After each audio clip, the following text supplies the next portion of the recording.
Hello, everybody, and welcome to the second part of the last episode where we break down the artwork of the tank of the battlefield. This episode doesn't even need an intro, let's just roll with the video. So right now I added this empty layer that is clipped to this mountain, the other part of the mountain right here. I changed the blender mode to lighten, the flow is 10. I sampled the color from this area and I just start to paint in front of it because that's part of the image. That part of the pile of the dirt of the mountain was having more contrast than the others, and I decreased the opacity of it. And now this is the tank that I used the same mask of the first tank that we added. I select the tank. Just a minute, I'm just placing it. Now I select the pile of dirt in the mask. I invert the selection and I use the same first thing that we talked about. If you don't remember, go to the first part of the video where we added the green tank. And then the same process, I'm fixing the values of the tank with the curves adjustment layer. And now it's time to desaturate. I gave it the green color. I was supposed to give it a red color, but I didn't. I gave it the green hue. And now it's time, because I gave it the green hue, I went to the green channel in a separate curves adjustment layer. Remember when I told you that you give a color their opposite color when you are trying to mix or fix the colors?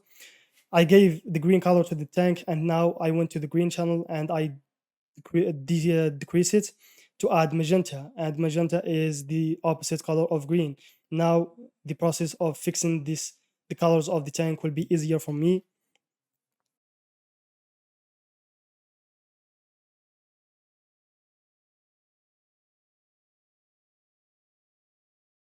Okay, so I'm adding the blue color,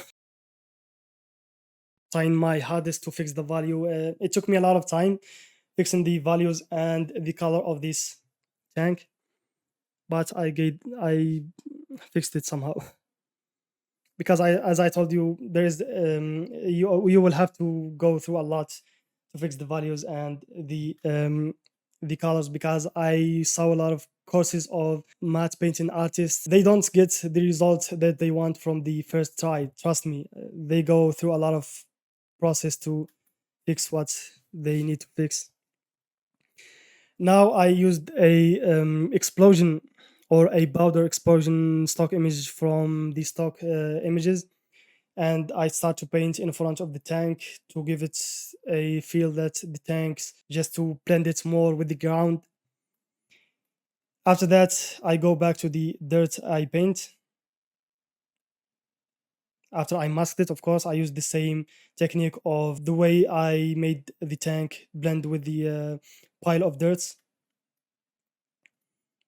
I go to the gradient and I just add a black color from the bottom to delete the hard edges on the ground, on the bottom of the dirt.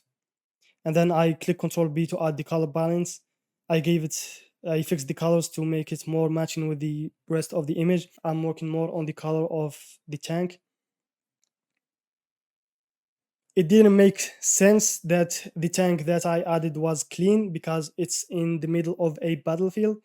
It's in the middle of a war. It's not supposed to be clean. So what I did is I went back to the Adobe stock site and I got some rust and some metal and dirt textures, as such as this one right now that you are seeing on the screen. And I'm trying right now to turn this texture into a brush, and that's by just going to image apply and make sure the blending is multiply, and that will make it darker. After you finish, click Control I to inverse it, because I wanted to make the black areas, I wanted them to be the rust or the dirt on the tank. You can get the white areas just by clicking on Control I and you will get the second areas. It's a good way. Now if you did it, you will have two brushes.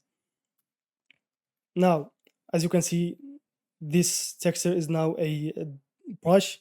And what I'm going to do now is I selected the tank or the sky, I don't remember, and I made the value darker from the color menu right there.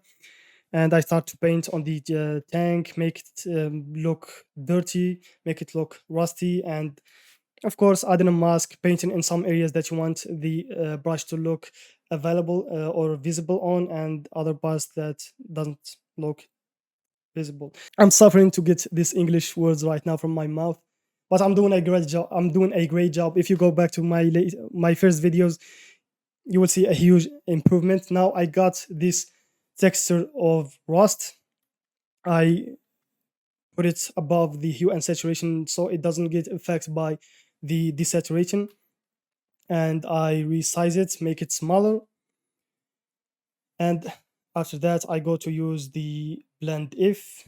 And by the way, my team co-worker Abby have a video on the channel explaining the blend if, so make sure to check that. I'm going to leave the link on the description. She did a great job explaining this, even better than what I could have explained right now.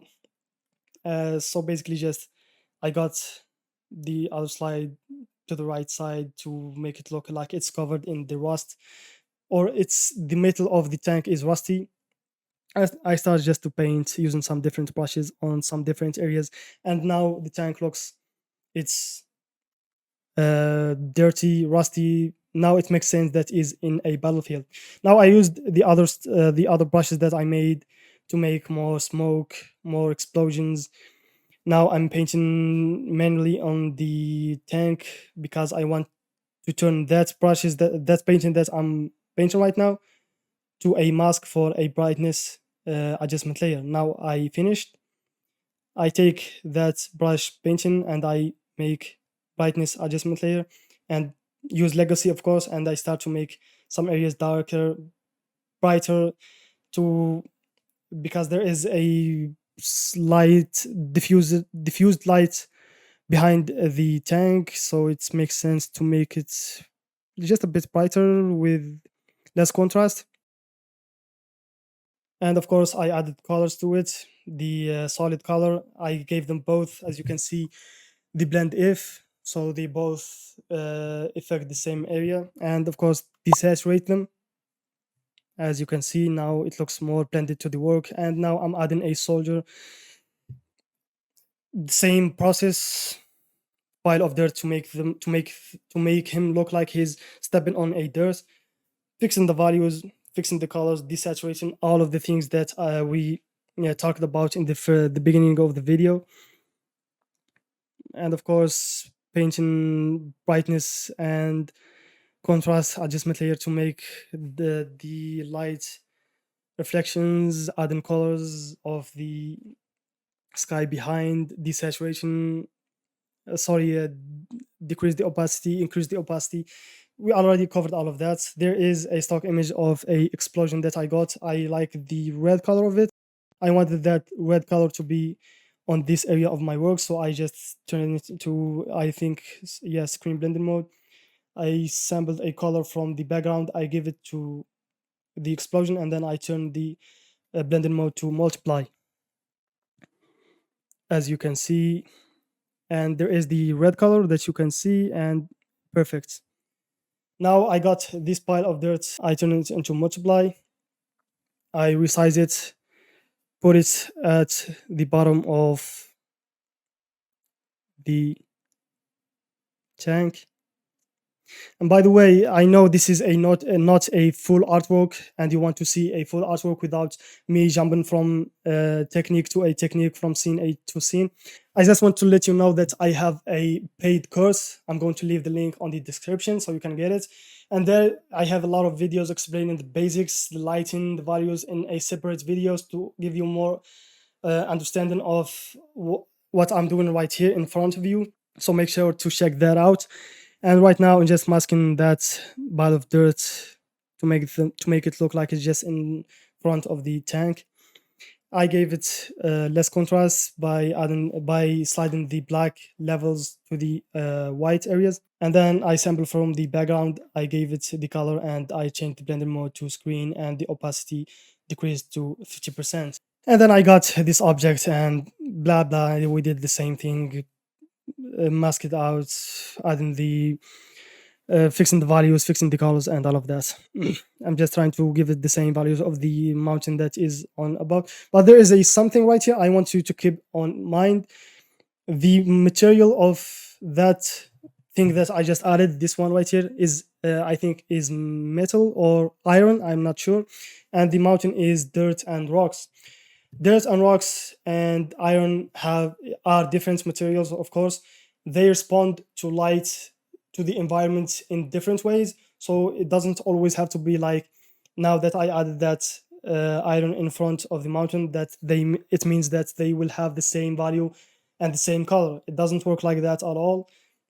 In some scenarios they will have different values, because that one is metal. It's supposed to be like reaction to light in different ways. It's supposed to be brighter, but because my scene is a moody scene, there is no hard light, there is no sunlight, it's just a diffused light behind all of these things. I gave it the same values because literally it's a night scene. And there is the other soldier, same things.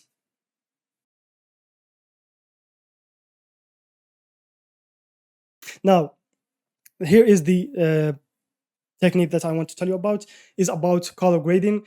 Add the clarity effect, sorry, oh my, clarity effect on your image, and make it brighter at the end. And it will give you more control of color grading too. So what I'm going to do now, I add an empty layer. I click Shift Control Alt E. That will merge all the objects in one layer at the top. And then I go to image, apply image. One is going to be multiply and the other is going to be screen. So let's start with the multiply. Now this one is multiply. Now hide it. Do the same thing. Shift Control Alt E. That will merge them all. And now we have another layer. Apply image, and this one is going to be on screen. Click OK. Hide them both. Hide them both. And now click on any empty layer and then go to channels. Click on the three channels, red, green, blue, and see which channel have the values that will make your art dramatic. Add nice effect, because look at the green and then look at the red.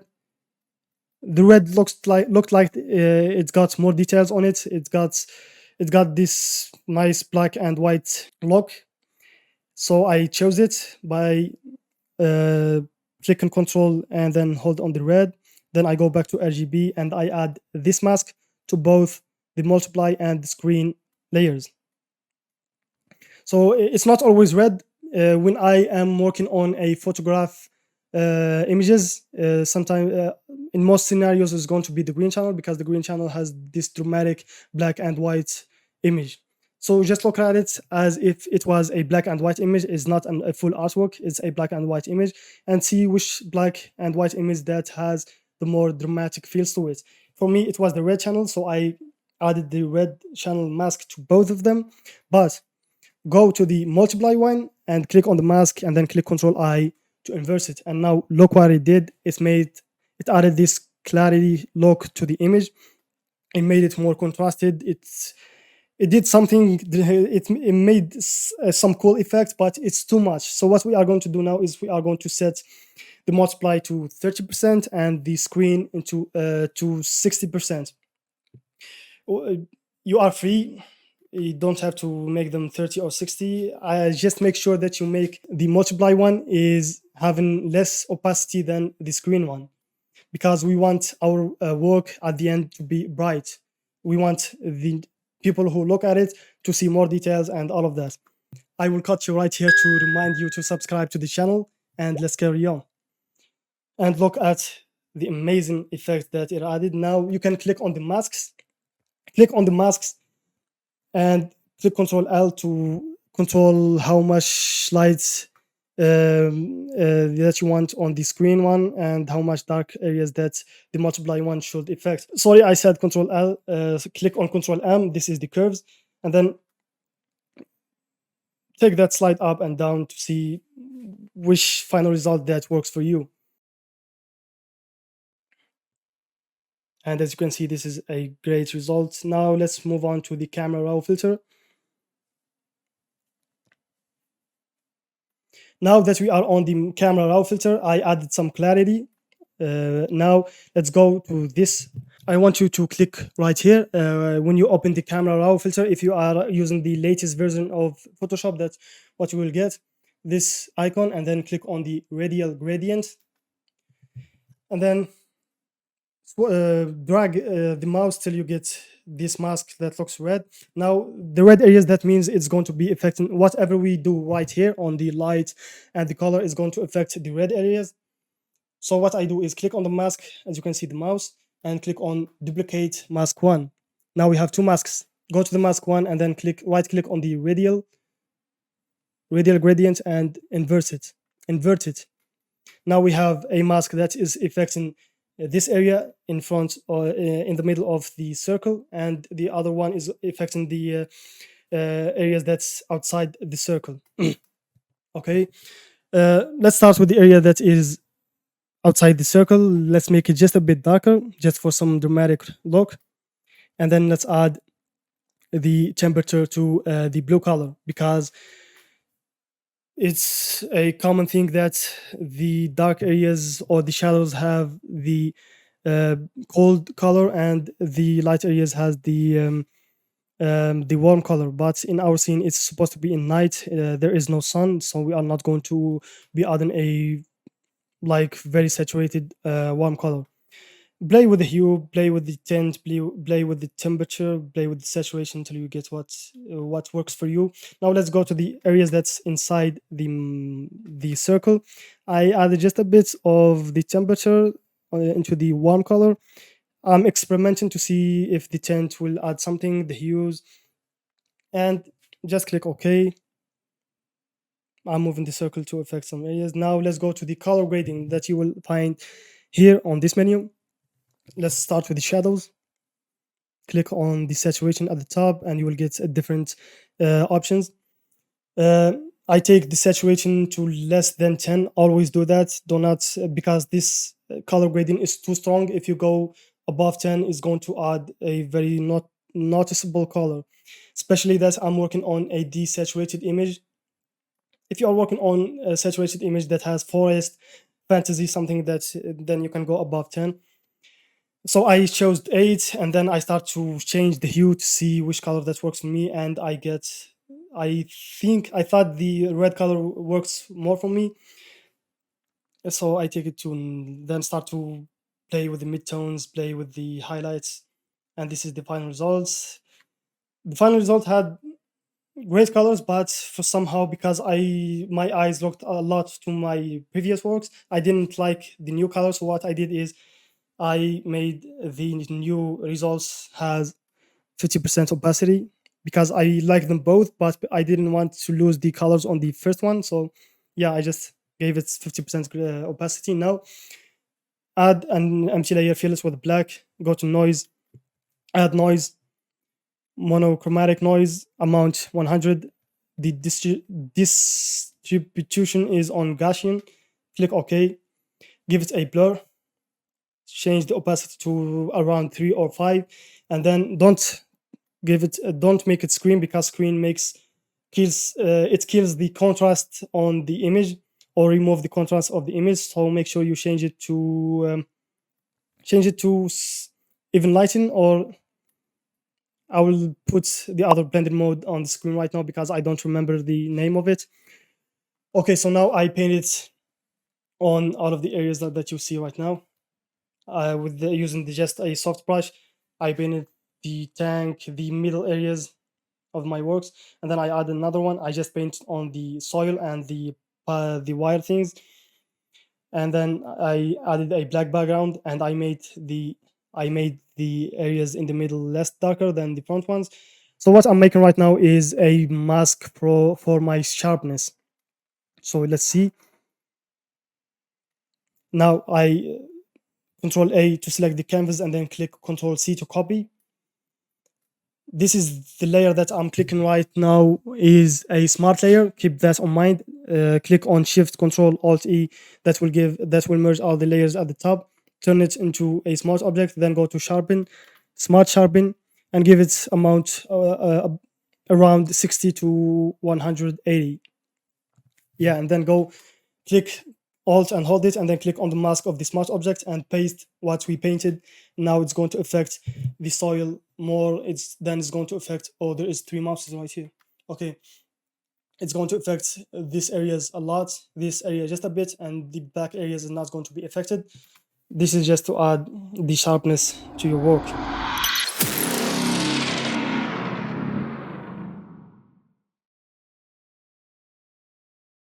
This was the end of the second part. I hope you learned from the first and this one. I'm sure you did. If you did, give us a big thumbs up and also follow us on our social medias. Also, don't forget to subscribe to the channel. And if this is the first video that you see, this is a second part of the first video. And again, if you want to learn more, go and check my course, the digital landscape course. The link is going to be down in the description. And without any further ado, I will see you in the next tutorials. Peace.